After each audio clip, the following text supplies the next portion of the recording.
It's early morning at the Maasai Mara National Reserves, and as dawn paves way to daylight, the wildlife graze at the open plains, oblivious of a developing row pitting the local government, a local tourist investor, and two cabinet ministers.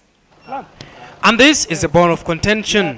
The local leadership and a group of residents claim former Transport Licensing Board boss Francis Kamwaru is building a structure on the path of a rhino breeding sanctuary. In fact, they assembled with an intention to storming the facility. I don't really understand the reason why you can just really agree to give out a territory place or a migratory routes of rhino to be destroyed. There is no scientific proof that have been brought forward that rhino breed in a specific place. But the former TLB chairman is accusing the Narok North MP and Heritage Minister William Ntimama of standing in the way of other developers in the Mara. A charge Ntimama refutes and instead blames his cabinet colleague and Tourism Minister Najib Balala for the current standoff. The Minister for Tourism has nothing to do with the land or allocation of plots or licenses like he has done at all. And I don't know where he came from. Mara is under my jurisdiction. Might not be in terms of ownership, might not be in terms of environmental, but it's under my jurisdiction in terms of a product.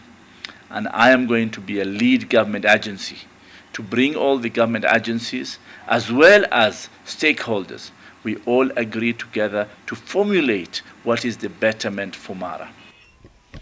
Balala and Kamwaru accusing Ntimama of harboring personal interest in the Mara, saying the minister initial allocation of one tented camp in Mara has irregularly multiplied to 4 in 2 decades. Another bone of contention is the close proximity of this proposed structure to the historical Mara River, where the community view this as an additional burden to the natural resource. They also claim that an environmental impact assessment has not been done to establish the viability of this project.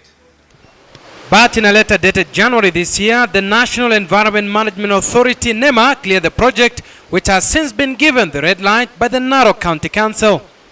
Who have invaded Mara, they have property, they own camps, they own lodges, and they do not want any local person to own or to come up with anything.